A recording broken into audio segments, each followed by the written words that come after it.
Bonjour à toutes et à tous et bienvenue dans ce nouvel épisode. Aujourd'hui, on s'arme de nos Keyblades, on embarque sur le vaisseau Gumi et on part à la fight contre les 100 cœurs. Aujourd'hui, on cuisine en mode Kingdom Hearts.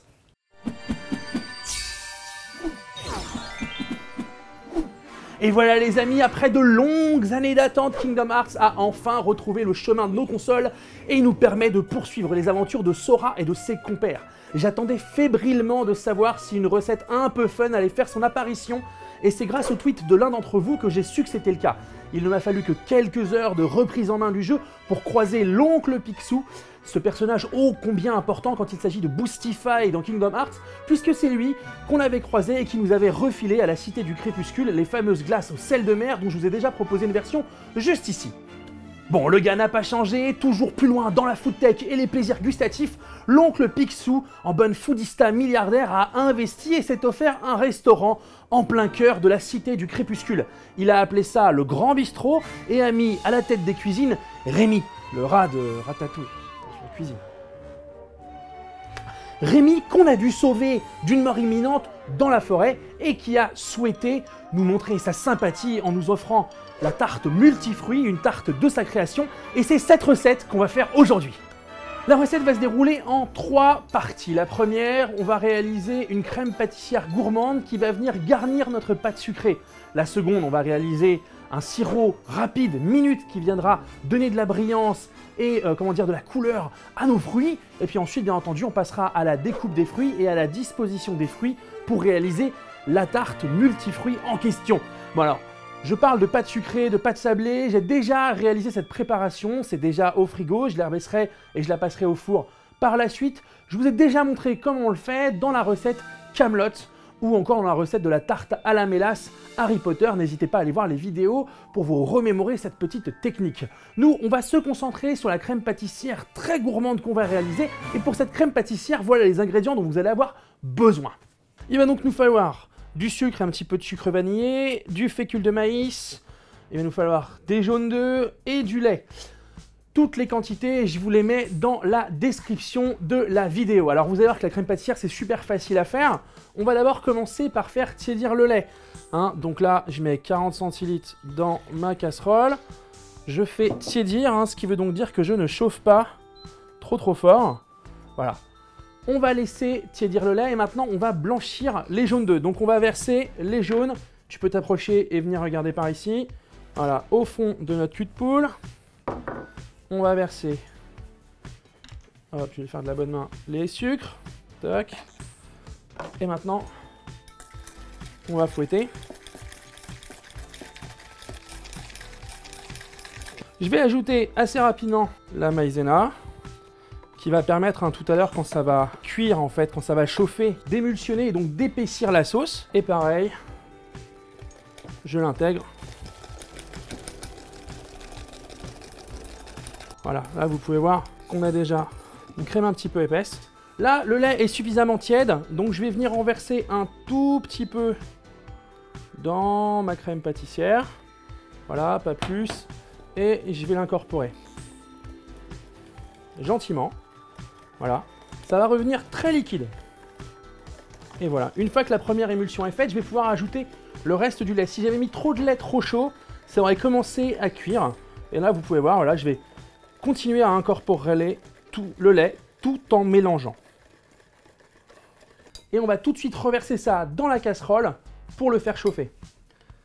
Allez, viens avec moi mon Nico. On se place ici. Toc. On va remonter un petit peu. Et à l'action de la chaleur, le mélange sucre, œuf, maïzena va permettre que la crème s'épaississe. Et c'est exactement ce qu'on veut.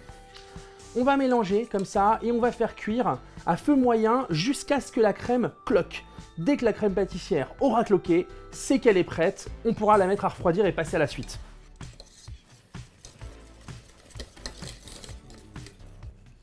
Et voilà, notre crème pâtissière gourmande est prête. Il va falloir la laisser refroidir à température ambiante, puis ensuite au frais, avant d'en garnir notre pâte sucrée. Moi, j'en avais déjà préparé d'avance. C'est celle qu'on va utiliser pour passer à la suite de la recette. Donc le sirop, vous allez voir que c'est super simple, ça va vraiment servir à apporter une brillance, hein, comme on peut la voir dans l'image de la tarte multifruits dans le jeu, une brillance et un petit gel sur nos fruits. C'est super simple, on va simplement utiliser du sucre, de l'eau en quantité équivalente, hein, c'est un temps pour temps, 100 g de sucre, 100 ml d'eau, et on va utiliser un petit peu de gélatine alimentaire pour coller ça, pour donner le côté gélifié. Vous pouvez bien entendu, si vous préférez, utiliser de l'agar-agar. Je vous donnerai les proportions, les équivalences dans la description de la vidéo. Bon, on va s'y mettre, trêve de billevesée, on va attaquer, tu peux t'approcher pour voir simplement comment ça fonctionne. On va verser le sucre et l'eau, voilà, tout bêtement. On va mélanger un petit peu et on va porter ça, tu peux me suivre, toc, à ébullition. On va porter ça à ébullition. Une fois que ça va commencer à bouillir, on va ajouter la gélatine. Alors là, on est à l'ébullition. Voilà, j'enlève la casserole du feu. Je vais bien essorer ma gélatine. Hop, vraiment la presse. J'enlève l'eau et on va tout de suite la mettre dans le sirop. Hop. Et vous voyez, elle se dissout toute seule. On remet sur la plaque.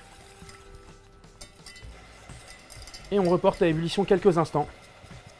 Donc le sirop, c'est bon, on va pouvoir passer à la préparation de nos fruits. Alors, si on regarde bien l'image, on peut voir qu'il y a du kiwi, des myrtilles, des fraises, de la menthe, de la mangue et des pêches. Bon, c'est déjà pas la saison des fraises, c'est encore moins la saison des pêches. C'est la raison pour laquelle j'ai décidé de les remplacer par des pommes.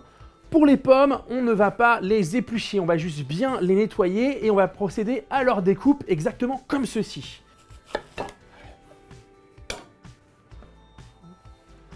Là, je vais utiliser un économe, je vais me placer vraiment au centre et je vais enlever très délicatement la partie fibreuse.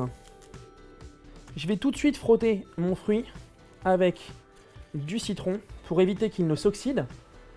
Et une fois que j'aurai commencé à découper, je mettrai tout de suite dans une eau citronnée. Ici. Alors.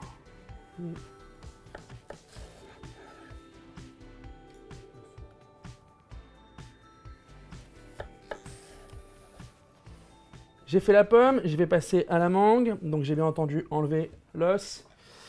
Alors là, je vais couper. On rentre bien les doigts, rappelez-vous. Et je vais essayer de couper des beaux morceaux de taille équivalente. Donc mon kiwi, j'enlève le talon. Et ensuite, même chose, on rentre bien les doigts. L'idée, c'est de laisser travailler le fil de la lame et couper les tranches. Donc, les fraises, ce qu'on veut, c'est les prendre dans la hauteur. Donc pareil, on y va très doucement. Voilà. Tous les fruits sont prêts à être montés. On va donc maintenant garnir la pâte qu'on a déjà cuite avec la crème pâtissière gourmande et on va passer au montage. Donc on va remplir, ça c'est la pâte sucrée, on va la remplir avec la crème pâtissière.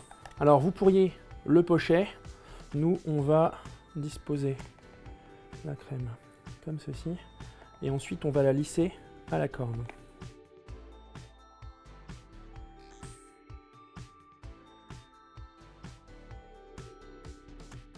Voilà, notre crème pâtissière gourmande a été posée, couchée directement dans la pâte sucrée. On va pouvoir passer aux fruits et on va commencer par les pommes.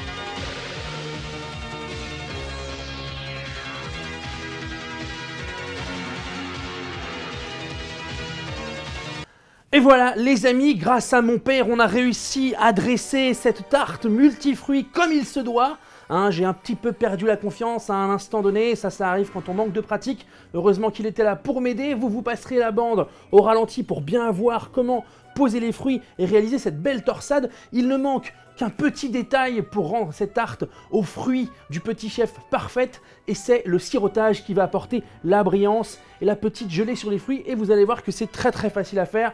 On récupère notre sirop qui a maintenant refroidi, et on va l'appliquer avec un pinceau. Alors bien entendu, on y va tout doucement, tranquillement, on vise l'arête là, voilà, et on vient déposer gentiment. L'idée, c'est de prendre le temps de colorer tous les fruits. Et là, vous pouvez tout de suite voir que ça apporte un brillant, que ça se met à prendre la lumière. C'est vraiment chouette. Hop là. Et on fait tous les fruits. On fait bien attention de ne pas toucher la pâte, hein. Ça va m'arriver de ne pas toucher la pâte pour éviter de la mouiller.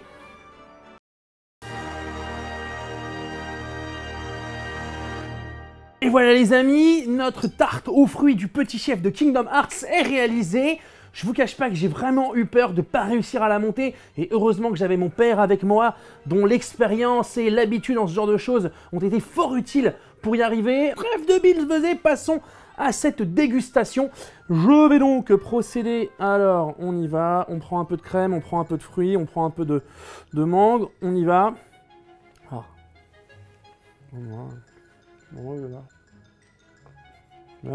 On fout partout. C'est bon. C'est pas de saison, mais c'est bon. C'est moche de dire ça. Pas bien, les gars. En vrai, la crème, elle est délicieuse. Elle est vanillée, juste ce qu'il faut. Elle est bien ronde en bouche. Elle accompagne bien le fruit. La pâte sucrée, franchement, c'est un délice. Alors, je vous mettrai bien entendu comment la façonner dans la description de la vidéo. Vous pourrez regarder d'autres vidéos pour voir comment ça se fait. C'est une recette que j'ai empruntée à Pierre Hermé. Hein, rien que ça. Donc, vous pouvez y aller les yeux fermés. Elle est fantastique.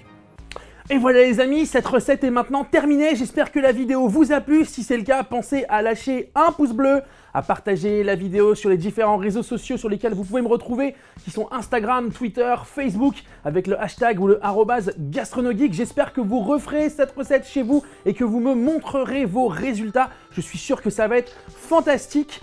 Abonnez-vous si vous ne l'avez pas déjà fait, demandez à tous vos potes de s'abonner s'ils ne l'ont pas déjà fait, toutes ces petites choses, ça soutient la chaîne, ça soutient les vidéos, c'est vraiment génial. Sachez que vous pouvez aussi me soutenir financièrement sur Tipeee ou sur Utip. On va aussi se retrouver en convention au Poitiers Geek Festival, on va aussi se retrouver à l'Avignon Geek Expo, Japan Tour Festival, ça arrivera très vite, j'ai vraiment hâte de vous voir. En attendant, moi je vous dis à très bientôt pour une prochaine vidéo.